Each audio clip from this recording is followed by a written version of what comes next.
Selamat malam, saudara. Anda sedang menyaksikan live breaking news bersama saya, Sandi Juanita.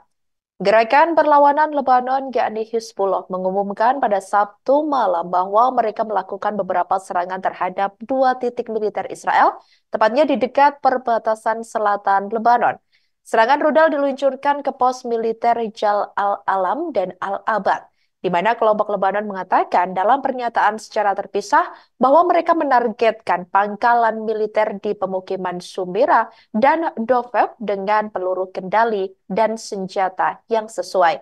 Sementara itu, tentara Israel mengatakan dalam sebuah pernyataan pada hari Sabtu 27 Januari 2024 waktu setempat bahwa mereka meningkatkan kesiapannya di bagian front utara, termasuk latihan di tingkat brigade yang melibatkan amunisi aktif dan perang kota untuk brigade pasukan terjun payung cadangan utara. Di sisi lain, saudara, Perdana Menteri Israel yakni Benjamin Netanyahu dan Menteri Pertahanan Yoav Gallant telah beberapa kali mengisyaratkan kemungkinan perang dengan Hizbullah.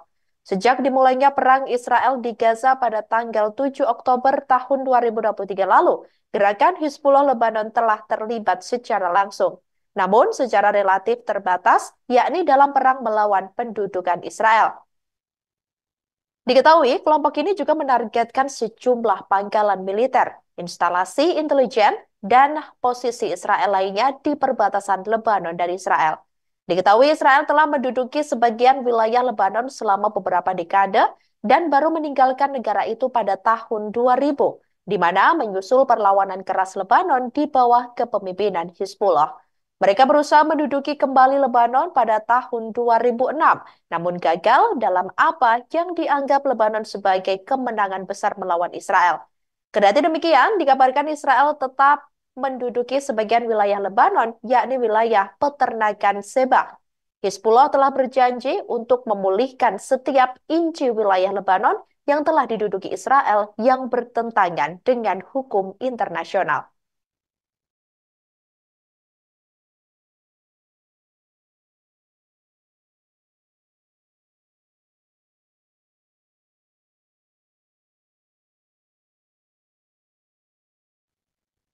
Milisi perlawanan Lebanon, yakni Hizbullah, mengumumkan bahwa mereka menyerang pos-pos militer Israel menggunakan roket Burkan yang menjadi trademark kelompok tersebut pada Senin 29 Januari 2024 waktu setempat.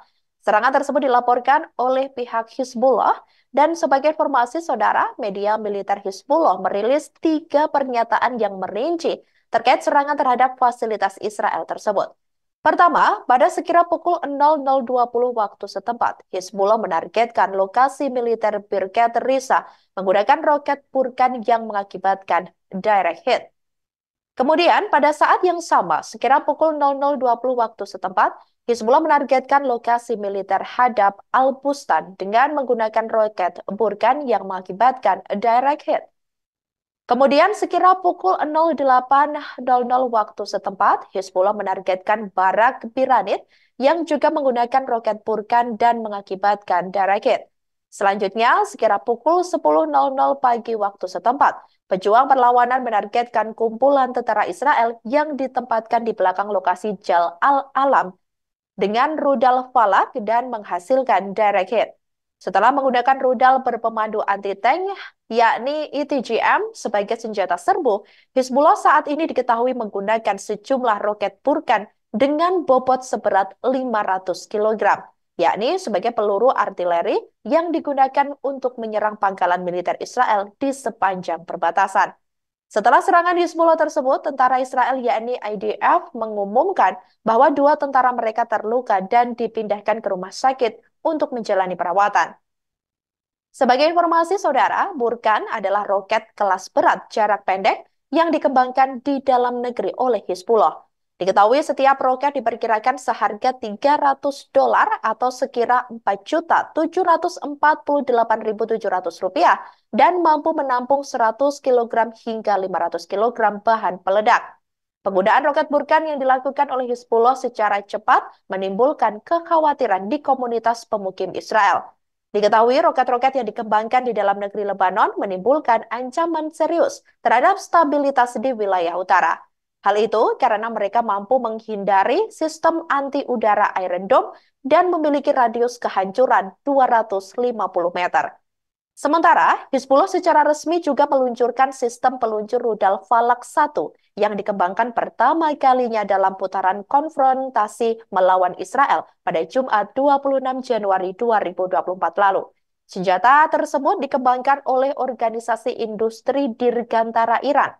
Dikabarkan roket ini memiliki jangkauan 10 km dan membawa hulu ledak berdaya ledak tinggi berbobot 50 kg. Roket permukaan ke permukaan dapat diluncurkan dari sistem peluncur roket ganda yang dipasang di tempat tidur kargo kendaraan ringan atau dari landasan peluncuran sederhana. Roket Falak 1 memiliki kaliber 240 mm dan dapat distabilkan putarannya jika diluncurkan dari tabung yang sesuai. Versi baru dari sistem tersebut baru-baru ini telah dirilis dan menandai peningkatan pada kaliber dan hulu ledak sistem tersebut.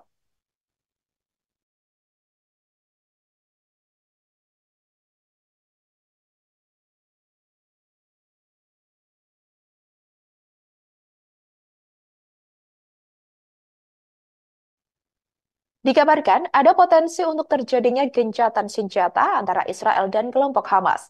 Diketahui negosiasi berjalan secara konstruktif, tapi perbedaan masih dinilai cukup besar.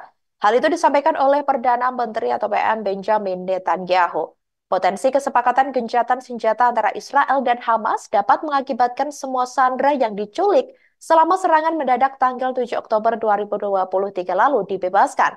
Pertemuan empat arah antara para pejabat dari Amerika, Israel, Mesir, dan Qatar baru-baru ini diadakan di Eropa, yakni untuk membahas potensi gencatan senjata dan kesepakatan penyanderaan dalam perang Israel dan Hamas. Kantor Perdana Menteri Benjamin Netanyahu mengkonfirmasi pertemuan tersebut dan menyebut pembicaraan itu konstruktif, namun menambahkan bahwa masih ada pekerjaan yang harus dilakukan. Konfirmasi pertemuan itu terjadi setelah para pejabat Mesir mengumumkan terkait proposal baru yang akan membebaskan semua sandera yang tersisa selama gencatan senjata selama berbulan-bulan di Gaza, Palestina. Proposal tersebut juga akan membuka jalan bagi diakhirinya konflik yang terjadi saat ini antara Israel dan kelompok Hamas. Proposal yang didukung Mesir menyerukan gencatan senjata awal selama 6 minggu, sehingga Hamas dan pasukan sekutu dapat membebaskan sandera perempuan, anak-anak, dan lansia yang tersisa. Sebagai imbalannya, Israel akan membebaskan tahanan Palestina dan mengizinkan peningkatan aliran bantuan ke Gaza, Palestina.